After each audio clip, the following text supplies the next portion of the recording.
Hello guys, welcome to my YouTube channel Rohan Agarwal. तो आज मैं आप सबके लिए लेके आया हूँ इंट्रोडक्शन टू मैक्रो इकोनॉमिक्स। पिछली वीडियो में हमने माइक्रो इकोनॉमिक्स के बारे में पढ़ा था। इस वीडियो में हम जो है मैक्रो इकोनॉमिक्स के बारे में पढ़ेंगे। तो सबसे पहले आता है meaning of macroeconomics. Macroeconomics is that economics in which we study about the aggregate volume of an economy.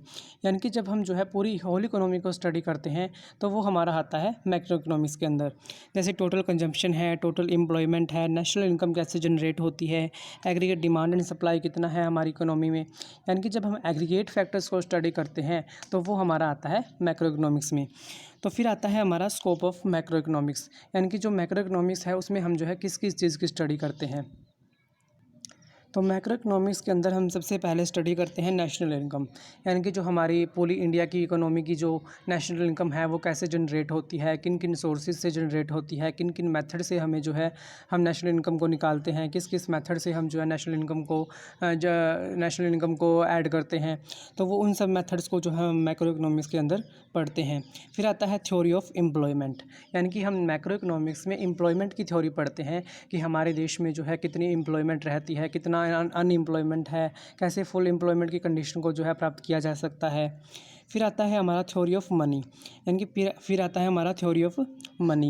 यानी कि हम मनी के बारे में पढ़ते हैं कि कैसे हमारी इंडिया में जो है मनी का सर्कुलर फ्लो होता है, कैसे मनी का ट्रांसफ़र होता है, कैसे जो है हमारे बैंक्स में जो है डिपॉजिट होता है, कैसे वहाँ से जो है उधार ले सकते हैं, क्या रेट ऑफ इंटरेस्ट रहता है।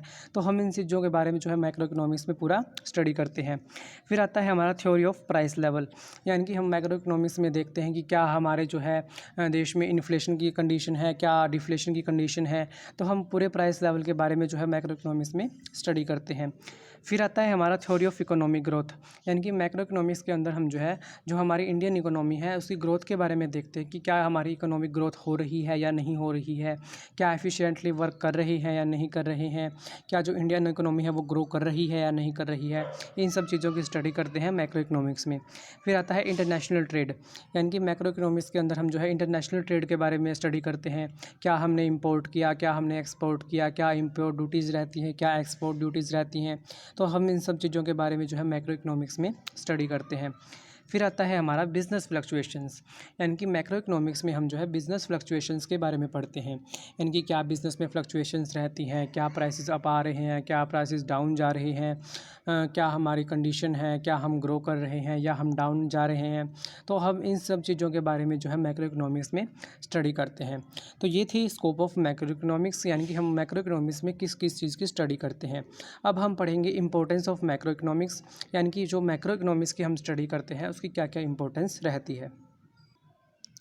तो इम्पोर्टेंस ऑफ मैक्रो इकोनॉमिक्स में सबसे पहले आता है फंक्शनिंग ऑफ इकोनॉमी। यानी कि जब हम मैक्रो इकोनॉमिक्स को स्टडी करते हैं तो हम जो है पूरी इंडियन इकोनॉमी की फंक्शनिंग को देख सकते हैं कि हमारी जो इंडियन इकोनॉमी है वो कैसे फंक्शनिंग कर रही है, क्या वो अच्छी तरह से फंक्शनिंग कर रही है, क्या वो डाउन हो जा रही है या वो अप जा रही है, कैसे वो ग्रो कर रही है, क्या उसमें प्राइसेस का लेवल है। तो हम जो है पूरी इंडियन इकोनॉमी की फंक्शनिंग को इसमें जो है स्टडी करते हैं। फिर आता है नेशनल इनकम डिटर्मिनेशन। यानी कि हम जो है मैक्रो इकोनॉमिक्स के द्वारा जो है हम देख सकते हैं कि नेशनल इनकम हमारी जो है कैसे जनरेट हो रही है, कितना जनरेट हो रही है, किस किस सोर्सेज से जनरेट हो रही है, किस किस मेथड से हम जो है इनकम को जनरेट कर रहे हैं।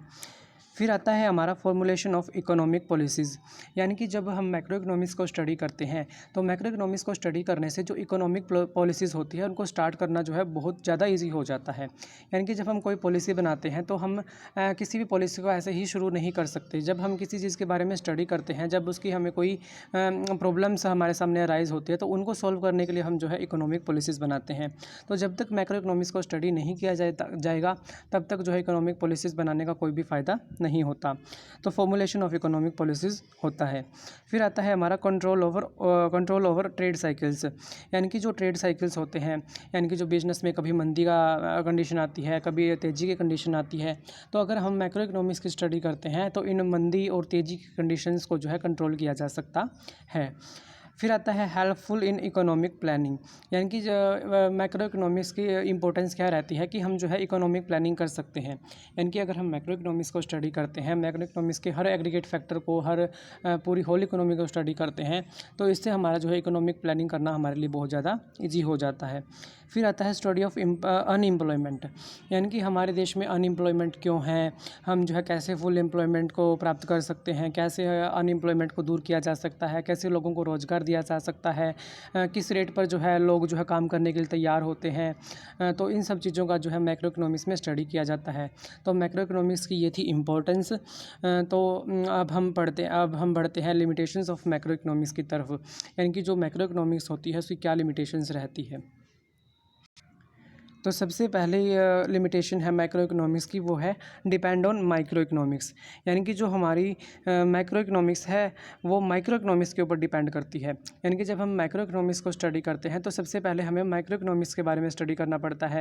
यानी कि हम सीधा जो है मैक्रो इकोनॉमिक्स को स्टडी नहीं कर सकते, क्योंकि हमें इंडिविजुअल यूनिट से ही हम जो है एग्रीगेट फैक्टर्स को स्टडी कर सकते हैं। तो सबसे बड़ी लिमिटेशन यही रहती है कि जो है मैक्रो इकोनॉमिक्स के ऊपर जो है डिपेंड रहता है। फिर आता है लिमिटेड एप्लीकेशन, यानी कि जो मैक्रो इकोनॉमिक्स के जो प्रिंसिपल्स होते हैं, जो मैक्रो इकोनॉमिक्स के जो प्रिंसिपल्स रहते हैं वो प्रैक्टिकली सही होते हैं, लेकिन उनका रियल लाइफ में जो है बहुत कम यूज़ होता है। तो वो प्रैक्टिकली तो सही होते हैं, लेकिन वो उनका जो है रियल लाइफ में जो है उनका जो यूज़ है वो बहुत कम होता है। फिर आता है डिफरेंट इफेक्ट्स ऑफ एग्रीगेट्स, यानी कि जो मैक्रो इकोनॉमिक्स के जो एग्रीगेट्स हैं उनका जो है डिफरेंट इफेक्ट्स होता है, हर व्यक्ति पर उसका जो है अलग अलग प्रभाव पड़ता है। यानी कि जैसे प्राइसेस, अगर हमारे प्राइस लेवल अगर हमारा इंडियन इकोनॉमी में बढ़ रहा है तो उससे कुछ लोगों को फ़ायदा होगा, कुछ लोगों को उससे नुकसान होगा। यानी कि एग्जांपल के तौर पर जैसे हमारे देश में जो है प्राइसेस का लेवल जो है वो बहुत ज़्यादा इंक्रीज़ हो जाता है, तो इससे क्या होगा, जो इंडस्ट्रियल एरिया वाले लोग हैं उनके तो प्रॉफिट्स बढ़ने से, उनके जो है प्राइसेस बढ़ने से उनके तो प्रॉफिट्स बढ़ जाएंगे, लेकिन जो सैलरी वाले लोग हैं, जो वेतनधारी लोग हैं, उनके जो है खर्चे बढ़ जाते हैं प्राइसेस के बढ़ने से। फिर आता है हमारा इग्नोरेंस ऑफ इंडिविजुअल यूनिट्स, यानी कि जो मैक्रो इकोनॉमिक्स है उसमें इंडिविजुअल यूनिट्स की अनदेखी की जाती है, इंडिविजुअल यूनिट्स को जो है ध्यान में नहीं रखा जाता।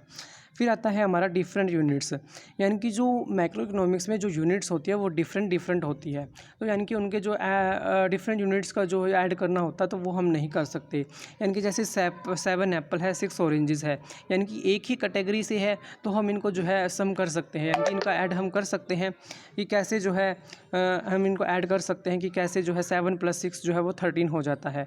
लेकिन अगर हम 7 एप्पल में 6 हाउसेस को जोड़ते हैं तो इनकी कैटेगरी जो है वो बहुत अलग हो जाती है, तो इनको जो है हम ऐड नहीं कर सकते। इसलिए तो यही होता है कि मैक्रो इकोनॉमिक्स में जो है डिफरेंट यूनिट्स रहती है, तो इसकी लिमिटेशन यही यहाँ ये थी इसकी लिमिटेशंस। तो आज के लिए सिर्फ इतना ही। आज की वीडियो में हमने मैक्रो इकोनॉमिक्स के बारे में पढ़ा है। नेक्स्ट वीडियोज़ में हम जो है इकोनॉमिक प्रॉब्लम्स के बारे में पढ़ेंगे कि इकोनॉमिक प्रॉब्लम्स क्या होती है, इकोनॉमिक प्रॉब्लम्स के जो है क्या टाइप्स रहते हैं, क्या काजेज़ रहते हैं। तो अगर आपको मेरी ये वीडियो अच्छी लगी है तो वीडियो को शेयर कीजिए, वीडियो को लाइक कीजिए, चैनल को सब्सक्राइब कीजिए। Thank you all of you.